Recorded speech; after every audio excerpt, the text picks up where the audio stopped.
I'm not sure any of you knew that I work with investors, but I do, and I want to share with you some tips on investing. I've came up with 6 tips to investing in residential property. Investment property. What is it? Any property that is used for the purpose of making a profit. Investing in real estate can be fun, scary, exciting, hard work, and profitable. Real estate investments has created 90% of the world's millionaires. Are you surprised? I'm not. Tip number 1, what do I buy? You need to decide what kind of property you want. Even buying your own home is an investment. Do you want a single family residence or multi-units? Do you want to buy and hold or flip? Long-term income or short-term profit? The more properties you have, the more work and responsibility you will have. A single family home would be more of a flipping property than units. Not that you can't just buy a single home and rent it out. That's what we did. We bought a house in 2009. It was 100 miles from here, the Inland Empire.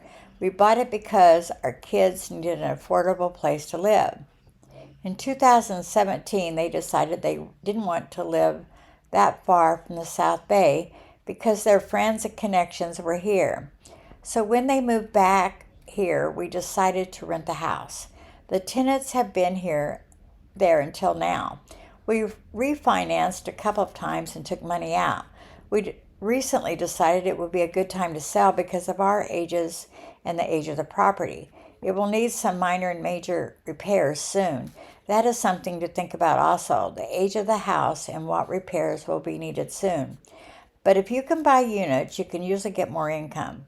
You can purchase something that is already tenant occupied or do minor repairs and get more rent. A friend of mine had inherited a house near Santa Monica. She had rented out for several years. She wanted more income and realized she could only get so much for a house. She sold the house and bought a triplex in Gardena and a condo in Carson and tripled her income. That was a 1031 exchange, which means she invested all the proceeds from the house to avoid paying capital gains. What can I buy? How much can you afford to invest? Do you want to use your money or borrow? What kind of financing can I get? You want to talk with a lender to help you decide what you want to accomplish. Someone like Vishal. Do you want to use your money or someone else's? Or if you can. Of course, you need to know what is your objective. Maybe you need a tax write-off, or is it important to increase your monthly income, or just watch your property value go up? You need to look at the big picture.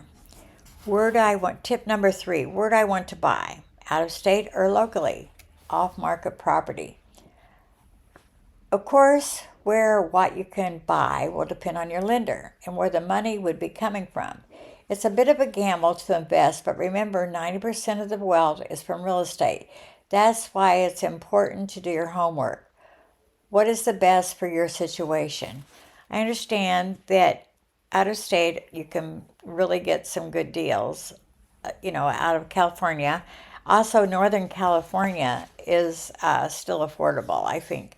I've heard. So off-market properties is the best to find because you don't want to compete with the general public. Know your numbers. What's going to be the cost of repairs and or updating? Will I manage myself or hire a management company? After I buy, what rent can I get? Or after I fix up, how much can I sell it for? Do your homework. This is when you can rely on your realtor who can answer your question and refer you to other resources who have experience with remodeling and updates. If you want to flip a house, it is important to know how much you can sell the property after repairs and updates. I work with an investor named Christy. I actually met her through BNI several years ago. She loves to flip houses and she loves hoarder houses. She buys them with everything in them. One house I found for her was one of the worst ones she had ever seen. She gave me a project price list so that I could calculate whether something was profitable or not before I even told her about it. We did several deals together. She had her costs so well defined she knew what each thing she did was going to cost her. She had a contractor who works almost exclusively with her. The realtor who found her the house would get to be the listing agent after she made the repairs and updates. I like working with investors because it's usually a cash offer and it's all about the numbers. It's not as emotional as buying the house you're going to live in. I know Donald has some investment property and he has a contractor partner which is a really good idea to keep the rentals well maintained. You do need to have close relationships with all your vendors. If you plan on being a landlord, you might want to consider hiring a management company.